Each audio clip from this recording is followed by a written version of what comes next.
तो प्लीज आप इस वीडियो को उन तक जरूर पहुंचाइएगा।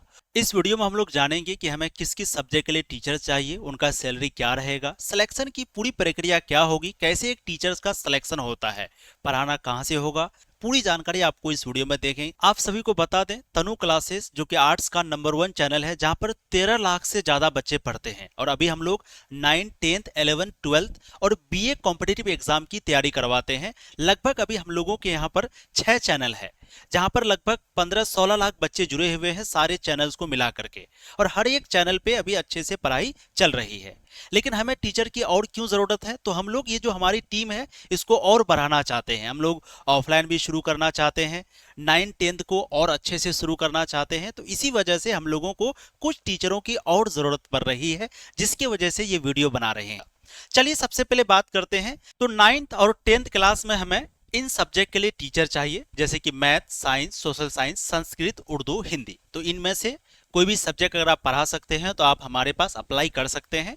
साथ ही साथ अगर आप 11th या 12th में पढ़ाना चाहते हैं तो 11th 12th में हमें आर्ट्स के लिए शिक्षकों की जरूरत है। हम लोग सिर्फ अभी आर्ट्स के बच्चों को ही पढ़ाते हैं, है ना, हम लोग साइंस या कॉमर्स के बच्चों को नहीं पढ़ाते हैं। तो 11th 12th, और अगर आपका सब्जेक्ट आर्ट्स है, आर्ट्स में अगर आप हिस्ट्री पढ़ा सकते हैं, ज्योग्राफी पढ़ा सकते हैं, पॉलिटिकल साइंस पढ़ा सकते हैं, इकोनॉमिक्स पढ़ा सकते हैं, साइकोलॉजी पढ़ा सकते हैं, सोशियोलॉजी पढ़ा सकते हैं, home science, physical education, Hindi, English, Urdu, Maithili, इनमें से कोई एक सब्जेक्ट या 2 सब्जेक्ट या 3 सब्जेक्ट भी अगर आपको आता है तो आप जरूर अप्लाई करिए।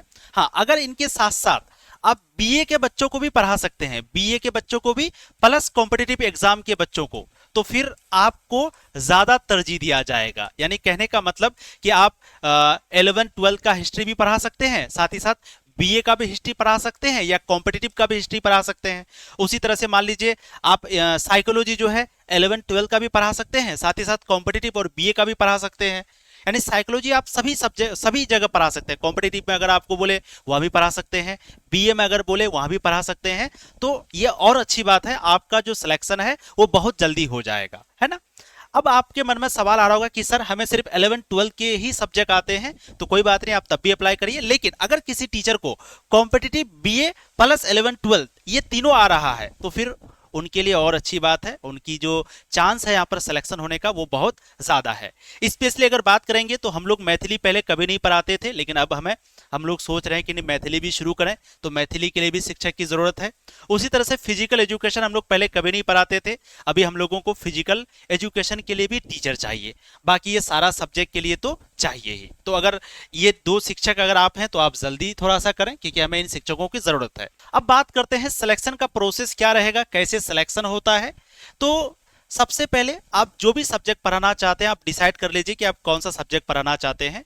अब उस सब्जेक्ट को लेकर के आप एक वीडियो बनाना है 10 से 15 मिनट का। जैसे मान लीजिए आपको पढ़ाना है साइकोलॉजी या आपको पढ़ाना है ज्योग्राफी, तो ज्योग्राफी का कोई एक टॉपिक को लेकर के आपको वीडियो बनाना है, चाहे 11th क्लास का या 12th क्लास का या बीए का या कॉम्पिटिटिव का। आपको एक टॉपिक को लेकर के वीडियो बनाना है 10 से 15 मिनट का, और उस वीडियो को रिकॉर्ड करके हमारे पास इस नंबर पे भेजना है ना। या फिर अगर आपके पास पहले से वीडियो बना हुआ है तो वो वीडियो का लिंक आप भेज सकते हैं, लेकिन ध्यान रहे वो वीडियो हाल ही का होना चाहिए, रिसेंट का होना चाहिए। बहुत सारे टीचर्स होते हैं जो 2 साल 3 साल 4 साल पहले वाला वीडियो भेज देते हैं, तो वो वीडियो बहुत पुरानी हो जाती है, तो फिर वो देखने में भी मजा नहीं आता है। तो आप ध्यान रखिएगा कि हाल ही का वीडियो अगर आपके पास है तो आप हमें इस नंबर पे व्हाट्सएप में भेज दीजिएगा, या फिर आप 10 से 15 मिनट का एक वीडियो रिकॉर्ड करके हमें इस नंबर पे भेज दीजिएगा। उस वीडियो को देखेंगे, वो वीडियो अगर अच्छी लगी तो फिर हम लोग आपसे कांटेक्ट करेंगे और आपके साथ सारी बात करेंगे।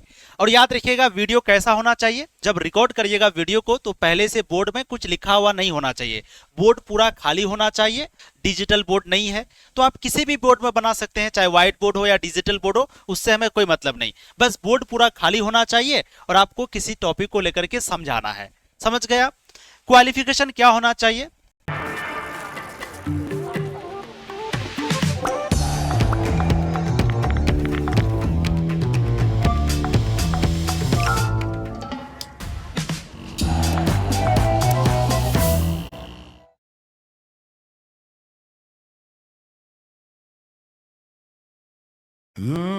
इस 4 दीवारी से, सवालों से, रूटीन से लेते हैं ब्रेक। जीना जीना जीना जीना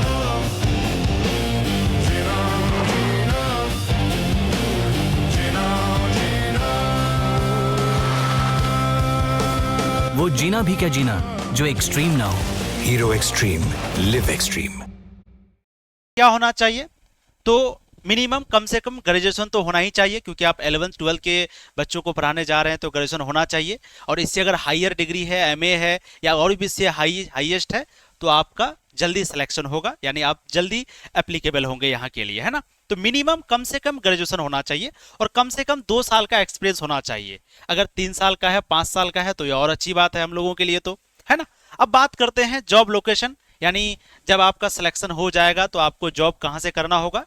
तो जब आपका सिलेक्शन हो जाएगा तब आपको यहाँ पर पूर्णिया आना होगा। पूर्णिया एक जिला का नाम है, एक डिस्ट्रिक्ट का नाम है जो कि बिहार में पड़ता है ना। अभी जो तनु क्लासेस का जो ऑफिस है वो पूर्णिया में है, बाद में और भी जगह पे खुलेगी, है ना। बहुत जगह हम लोगों की प्लान चल रही है कि और भी दूसरे दूसरे जगह पे ऑफिस खोला जाए, लेकिन अभी प्रेजेंट की बात करें तो अभी जो हम लोगों का ऑफिस है वो पूर्णिया में है।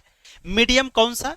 तो सब्जेक्ट का जो मीडियम हम लोग जो पढ़ाते हैं, फिलहाल अभी हिंदी मीडियम को पढ़ाते हैं। अगर आपको हिंदी के साथ साथ इंग्लिश भी आता है तो ये और अच्छी बात है, लेकिन हिंदी आना ही चाहिए, ठीक है। यानी पढ़ाई हमारी हिंदी मीडियम में होगी। मोड यानी ऑनलाइन पढ़ाना या ऑफलाइन, तो हमें दोनों मीडियम की टीचर चाहिए। आप ऑनलाइन भी पढ़ा सकते हैं या ऑफलाइन भी पढ़ा सकते हैं या दोनों पढ़ा सकते हैं, तो दोनों अगर आप हैं तो ये और अच्छी बात है। फिर बात करते हैं जॉब टाइप। तो जॉब टाइप जो है वो फुल टाइम रहेगा, यानी आपको यहीं पे रहना है, यहीं पे आपको सारी व्यवस्था की जाएगी, है ना। खाना पीना का, रहने का, हर चीज़ की व्यवस्था हम लोग आपको करके देंगे और यहीं पे आपको रहना है और साथ ही साथ यहीं पे काम करना है। जब जब आपकी क्लास होगी आपको क्लास लेना है। हमारे साथ और भी बहुत सारे शिक्षक जुड़े हुए हैं, तो आप जब हमसे बात करिएगा, हमारी टीम से बात करिएगा, आपको सारा आइडिया हो जाएगा। उसके बाद बात करते हैं सैलरी की कि सर सैलरी कितना रहेगा।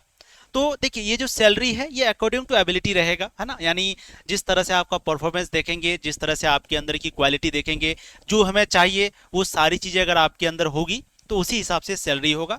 बस इतना आप यकीन रखिए कि एक टीचर को कितना सैलरी चाहिए वो हमें पता है, क्योंकि हम भी एक शिक्षक हैं, तो हमें अच्छे से आइडिया है कि एक टीचर कितने, मतलब भाई कोई मेहनत कर रहा है तो उन्हें कितना चाहिए, है ना। तो उस हिसाब से सैलरी आपको बहुत अच्छा मिलेगा, एकदम ठीक ठाक आप